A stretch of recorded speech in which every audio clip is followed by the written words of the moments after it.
Oi, gente, tudo bem?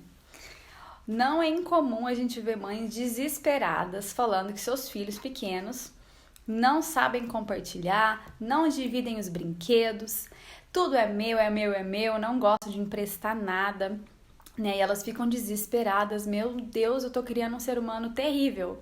E hoje eu queria trazer esse assunto para você, né? Meu filho não compartilha nada, para você entender um pouquinho melhor o porquê disso, porque tudo isso acontece, tá? E algumas dicas também para você lidar um pouquinho melhor com essa fase e ser assertivo, né, de forma inteligente também.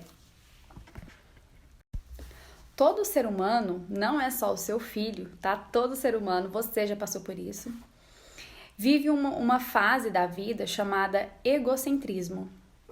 O egocentrismo ele acontece de 0 a 6 anos, principalmente de 2 a 6 anos, né?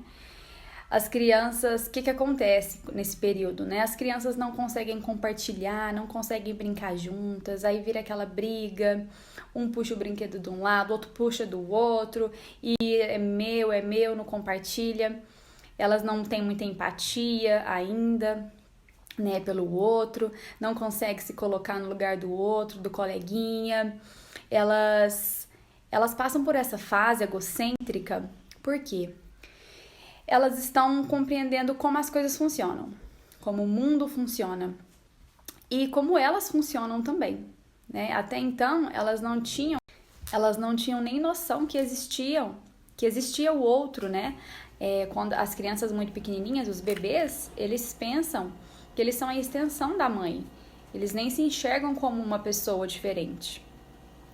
E então, quando eles começam a ter essa percepção que eles têm as próprias vontades, os próprios desejos, que eles são pessoas diferentes dos pais, da mãe, né, principalmente, eles começam a focar totalmente neles. Então, eles não sabem ouvir outro ponto de vista, eles estão totalmente focados em descobrirem quem eles são, do que eles gostam, né? Eles estão focados neles mesmos. Por isso, então, que chama fase egocêntrica, porque eles estão centrados no próprio ego.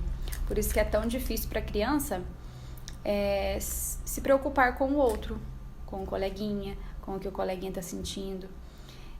Então, é interessante a gente saber disso, né? Porque, mais uma vez, a gente não espera da criança aquilo que ela não está pronta para entregar.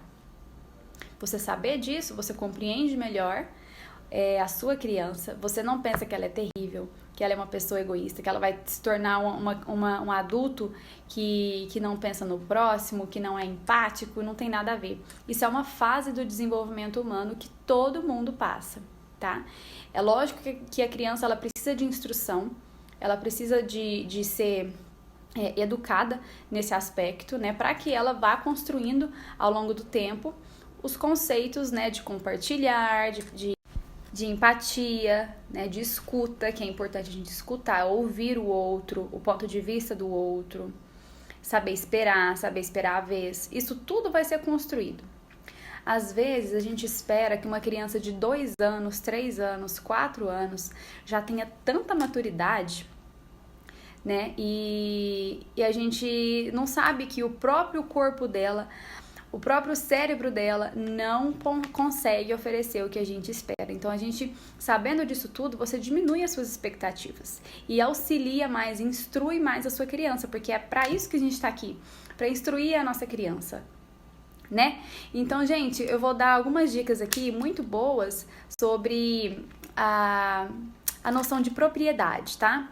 A criança, então, ela está construindo, vai começar a ser construído, né, a ideia de propriedade. O que seria isso?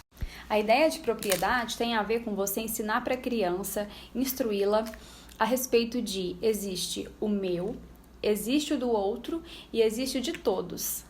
Ela precisa saber disso. A criança ainda não sabe. Ela pensa que o mundo ainda, nessa fase egocêntrica, ela pensa que o mundo gira ao redor dela, tá? Então, você precisa ensiná-la sobre a questão da propriedade, né? Então, o que você pode fazer? Como que a gente pode ensinar? No momento, lembrando que eu expliquei ontem sobre o cérebro, então no momento que a criança tá lá dando a birra dela, ou num momento desafiador com um coleguinha, e ela tá com forte emoção, não é muito momento de você tentar educá-la. Assim que ela tiver se acalmado, aí você sim vai dar essas noções de propriedade para ela.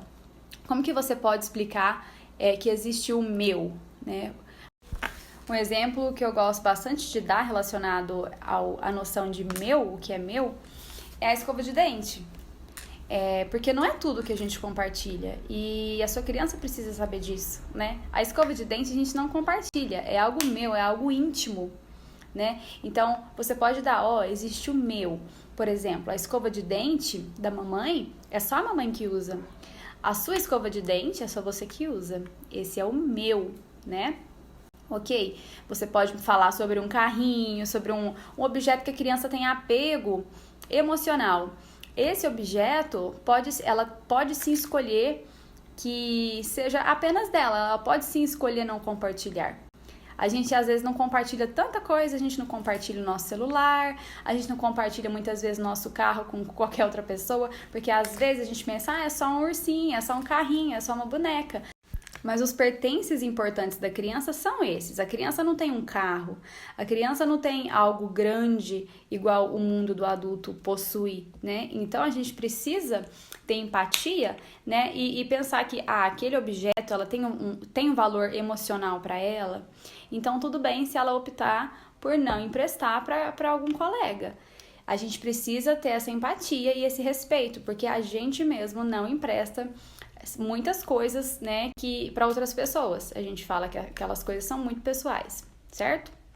Então, respeito e empatia sempre na relação com a sua criança, tá? E como que a gente pode explicar o do outro, que existe o do outro? Você pode, por exemplo, falar do computador que o papai trabalha, que é dele trabalhar. Você pode falar aquela camiseta sua, sabe qual que é? Dá algum exemplo? É só sua. A mamãe não pode usar aquela camiseta, ela é sua, né? Você vai dando algum exemplo relacionado ao do outro, tá?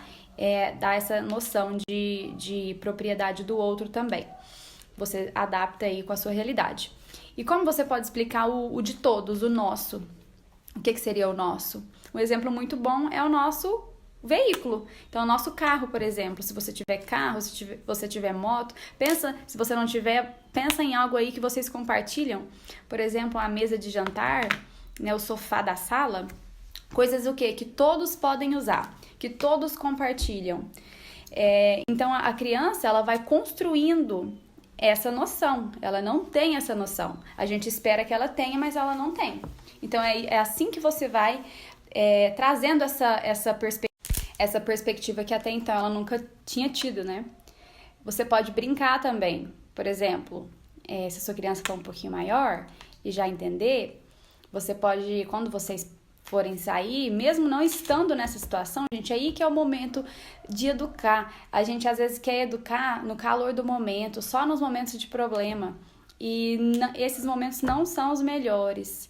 Você vai ser mais assertivo se você começar a educar sua criança em outros momentos que tá tudo tranquilo, que tá tudo bem.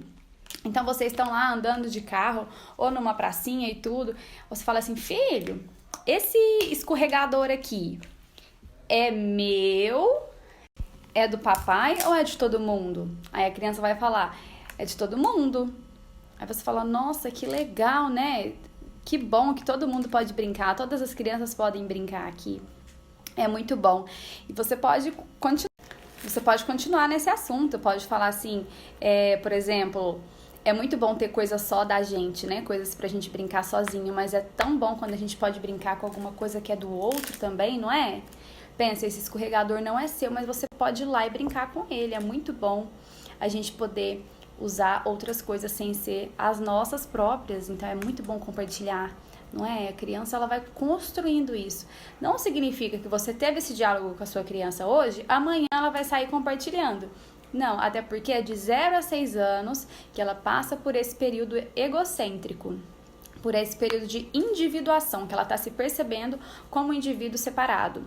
Portanto, é é muito importante você educá-la nesse período. E são nesses momentos, né? No momento de crise, né? No momento de crise ela nem vai te ouvir, porque ela vai estar com tanta raiva, às vezes que ela não queria emprestar alguma coisa. Puxando até um adendo aqui da aula passada, ela tá com o cérebro direito dela ativado nos momentos de crise, ou seja, ela não tá entendendo lógica alguma, ela não tá absorvendo.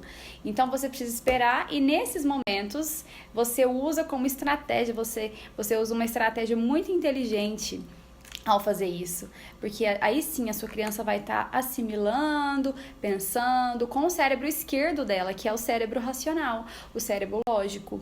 Por isso que é tão importante a gente entender como as coisas funcionam, entender de desenvolvimento infantil, né, pra gente ser assertivo na educação com a nossa criança e respeitoso também, porque sabendo disso você tem mais empatia. É muito importante a gente ressaltar que não adianta e faz muito mal para sua criança se você começar a criticá-la. Nossa, que feio. Nossa, você não compartilha e comparar também. Nossa, olha lá o coleguinha, que gracinha. Ninguém se sente motivado, encorajado quando é comparado. Né? Imagina alguém falando assim, nossa, que mãe maravilhosa, olha lá o que ela faz. Olha aí você não faz assim. Ninguém se sente encorajado, animado, né? E muito menos motivado a agir melhor sendo comparado. Portanto, não compare a sua criança, seja assertivo, saiba o momento de conversar com ela e instruí-la, tá bom?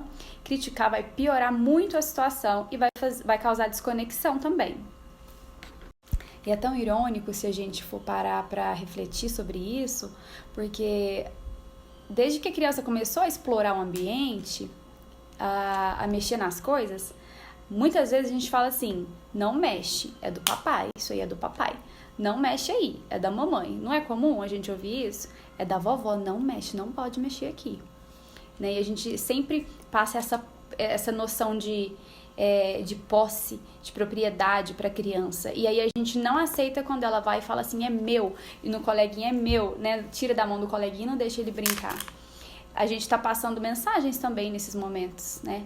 A gente tem que tomar cuidado com o que a gente fala, porque as crianças, nos primeiros anos de vida, elas aprendem por espelhamento, tá? Então, elas estão absorvendo tudo que está acontecendo ali e pegando de exemplo, de modelo, para ela aplicar nas relações dela, né? Que ela for ter com os colegas e com outras pessoas.